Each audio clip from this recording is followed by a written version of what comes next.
Inilah silsilah Yesus Kristus, anak Daud, anak Abraham. Abraham memperanakkan Ishak.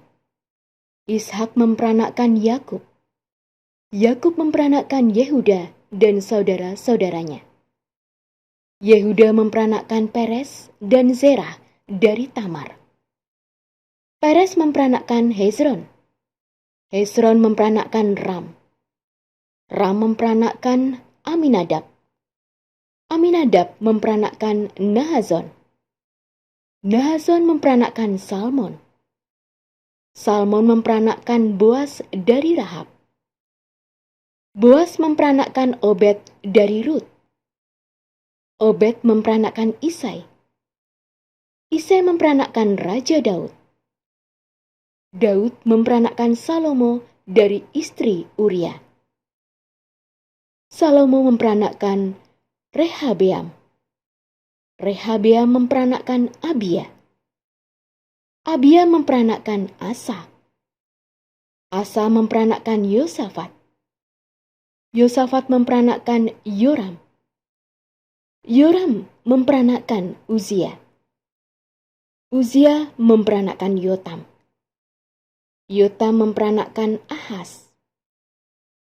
Ahaz memperanakkan Hizkia. Hizkia memperanakkan Manasye. Manasye memperanakkan Amon. Amon memperanakkan Yosia. Yosia memperanakkan Yekonya dan saudara-saudaranya pada waktu pembuangan ke Babel.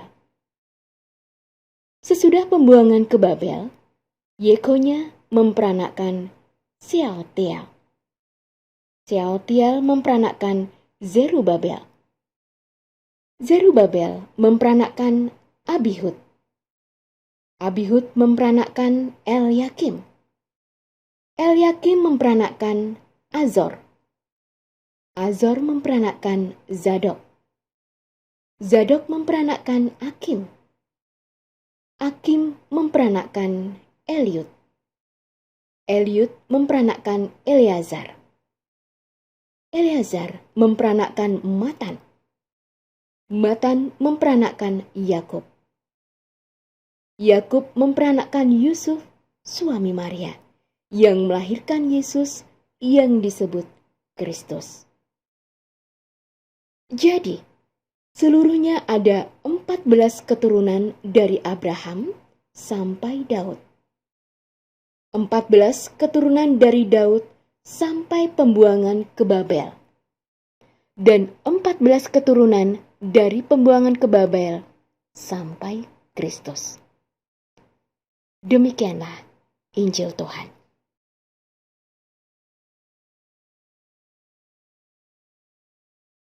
Kalau kita memperhatikan nama-nama yang terdaftar dalam silsilah Yesus Kristus, mungkin kita sedikit terkejut. Kita terkejut bukan karena orang-orang itu melakukan sesuatu yang hebat atau menakjubkan, melainkan karena orang-orang itu sering dianggap tidak berarti di mata manusia. Nama-nama yang dimaksud adalah Tamar, Rahab, Rut, Batsheba, dan tentunya Maria, Bunda Yesus. Mari kita lihat secara singkat kisah masing-masing nama itu. Kita mulai dengan Tamar. Ia adalah menantu perempuan Yehuda. Yehuda memiliki 3 putra. Putra yang pertama ia kawinkan dengan Tamar. Namun putra yang pertama itu meninggal. Karena putra yang pertama meninggal, maka posisinya sebagai suami digantikan oleh putra Yehuda yang kedua. Namun, putra yang kedua itu juga meninggal. Yehuda takut memberikan putranya yang ketiga untuk menjadi suami Tamar. Yehuda menyuruh Tamar pulang saja ke rumah orang tuanya. Namun, Tamar yang belum memiliki keturunan dari dua perkawinannya memperdaya Yehuda. Sehingga akhirnya dari benih Yehuda, mertuanya sendiri, Tamar melahirkan seorang anak. Nama berikutnya adalah Rahab. Rahab adalah seorang pelacur yang tinggal di Yeriko dan menjadi mata-mata Yosua untuk menaklukkan kota itu. Nama berikutnya lagi adalah Rut. Rut bukan orang Israel, melainkan orang Moab. Bangsa yang dikutuk Allah mengajak borang Israel untuk menyembah berhala. Namun Rut adalah perempuan yang berbakti kepada mertua dan suaminya. Nama berikutnya yaitu Batsheba. Ia mulanya istri Uria. Ia kemudian menjadi istri Raja Daud setelah Raja Daud jatuh cinta kepadanya dan membunuh suaminya. Sementara itu, dalam perjanjian baru, Maria mengandung dan melahirkan Yesus. Sebelum ia dan Yusuf hidup bersama sebagai suami istri. Situasi seperti ini membuat Maria rentan terhadap fitnah. Perempuan-perempuan tersebut memiliki kisah hidup yang unik dan menarik. Di mata manusia bisa jadi mereka tidak berharga dan tidak diperhitungkan.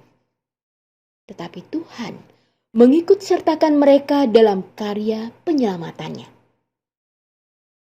Siapapun mereka, apapun kekurangan mereka, mereka dipakai Tuhan untuk menyiapkan kedatangan Yesus.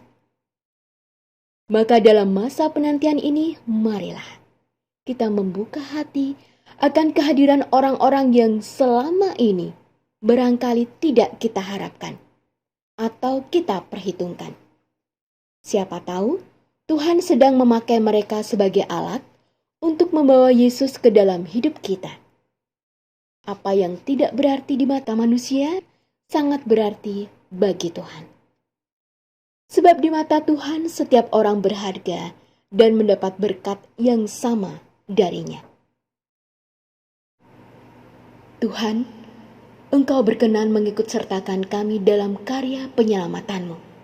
Kendati kami tidak sempurna dan memiliki banyak kekurangan.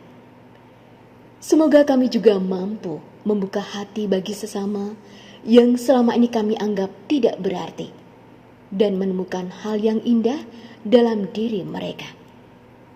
Engkaulah Tuhan dan Juru Selamat kami, kini dan sepanjang masa.